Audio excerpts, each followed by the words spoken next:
Hi, this is Jill Bienenstock. This is week 2 of the woodworking series, and this week we're going to be talking about the manual drill.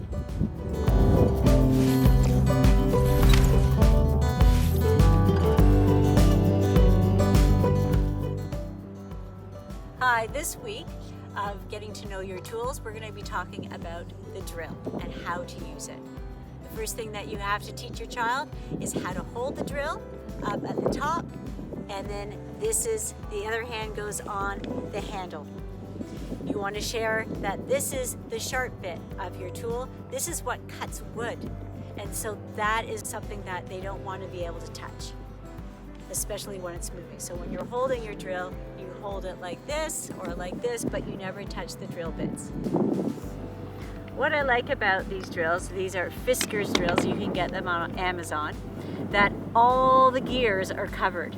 So no hands, no fingers get pinched in the gears as they're using the drill. And it's as simple as that. So we used little lids to drill through, like this.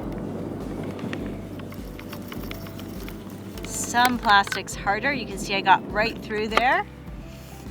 And you can use thin pieces of wood will also work. I made a makeshift area so if my piece spins, it's sort of engulfed by these nails.